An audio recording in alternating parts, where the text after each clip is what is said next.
Good morning, students. Welcome to offline classes for 8th standard. In previous classes, we have discussed some important chapters from the science, and in today's classes, we are going to discuss about the one more important chapter from science, that is what the materials, that is metals and non-metals. So in your day-to-day life, you people are using many different kind of the items in your home. So you might be observed which are used for cooking purpose and which are used for storage purpose and which are used to prepare some electrical items that people are observed in your day-to-day life. Right. And the most of the materials in your home, what they use, they are some are metals, some they are made up of what non-metals.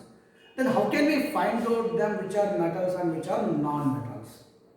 Okay, which properties gives us an idea about which are metals and which are non-metals. So that we will to discuss in this chapter. So let us discuss the first topic of the chapter, what are physical properties of metals and non-metals.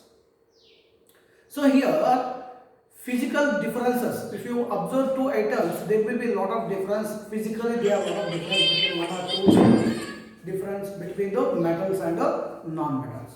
So here, some items which you are using in your day-to-day life, some are they are harder and some they are light-weighted. If you try to hammer it, some they are going to break, some they not. And that gives us some kind of physical properties of a different substance or material we are using. Usually metals, usually the metals, they are shiny. Metals are shiny in nature. If you go to the goldsmith, so here the gold, you are using gold, silver, they are shiny in look. And even iron, a copper. So these are some materials, they are having shiny look. Where if you see that coal or the wood, they are not shiny look. So this property of is called what? Luster. Luster means shiny look. Usually metals are luster, whereas non-metals are non-luster. They are non-luster. Next property. So you might be seeing that some, if you go to the iron making person, if you go to there and they'll prepare some axe and hammers and all. How he is doing? Will heat and he will hammer it and he will change the shapes. So and he can able to prepare one thin kind of sheet. Okay, you might be used silver foil in your home for wrapping up water. Food items and even for wrapping water, chocolates and all. So what is that silver foil? Silver is what is also one of the metal that is used to water prepare wrapping of those items like food items and chocolates. See how the sheet has been made. And you might be see that the thin sheet of iron, thin sheet of copper you can see in your market. How it has been done. So that is also one of the property of what metals. So what is this property? The property of metals. The property of metals. The property of metals. The property of metals by the property of metals. The property of metal by which they can be beaten, by which they can be beaten into sheets. They can be beaten into sheets. This property of metals is called malleability. Malleability. So malleability is one of the property of what metals. Malleability.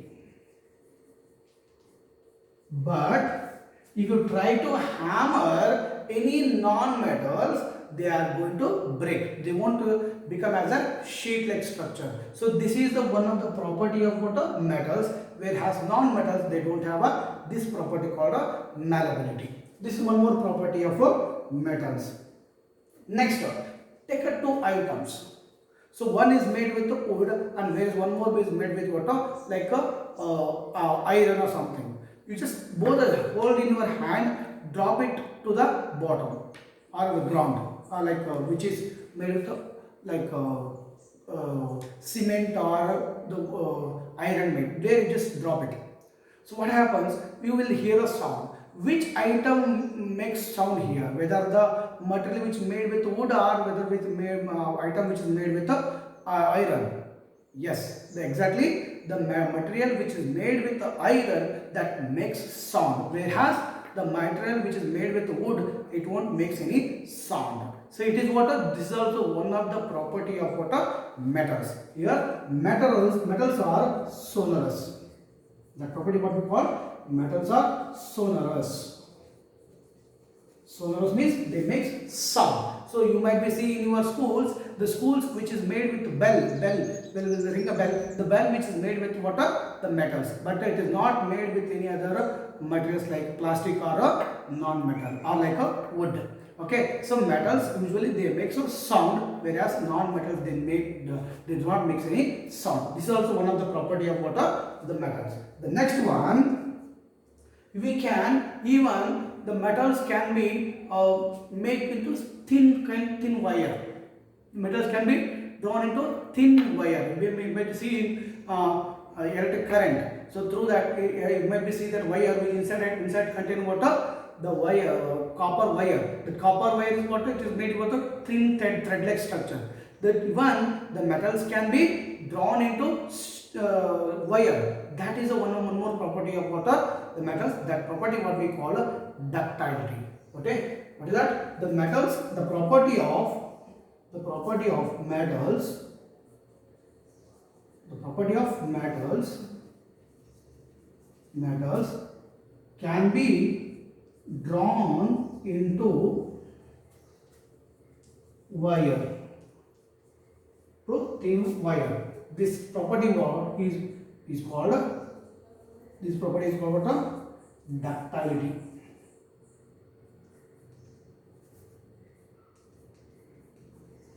Ductility. Okay, so ductility means what? We can make into thin wire. Okay, so this is also one of the property of metals, but whereas non-metals they don't have this kind of a property. So this is also one of the physical difference between what metals and non-metals. There is one more the property of metals, that is what you in your home you might be used many number of cooking vessels or cooking utensils. So you just observe there is a handle which is covered on the cooking vessel which is made with plastic or sometimes which is made with the wooden. In case if they are not having the plastic made or wooden made, in case if they are not having directly, if you want to try to hold it, what happens? Yes, your hands get break, your hands get a burn and it hurts you. Why? Because those items which made with metals they conduct heat and electricity. Okay, so whereas non-metals they won't conduct the heat and electricity. This is also one of the property of what metals. What is the property of metals? That is one more property here. The metals conduct heat and electricity. This is also one of the important property of what metals. Conduct means they can help. They allows the flow of water, heat and electricity through them. But whereas wood and other materials which is made with non-metals, they are not conduct electricity and heat. So these are some important the physical properties of what metals and non-metals. Let us see first one by one. Once again, metals they are a shiny look. They are having shiny look. The next one. They are having a property called malleability. What is malleability? We can beat into thin sheet. And metals usually they make sound and sonorous. And metals they can be made into what a thin wire. We call what a ductility, and metals conduct heat and electricity. So these are the some important properties of metals. But these properties which is applies for only metals, whereas non-metals these don't have. So they don't have any shiny look, and they cannot be beaten into thin sheet, and they won't make any sound, and they can't able to draw into thin wire, and even they won't conduct any heat and electricity. So this is about the physical properties of metals and non-metals. In the next class we will discuss about what are some important chemical properties of metals and non-metals. Okay, thank you.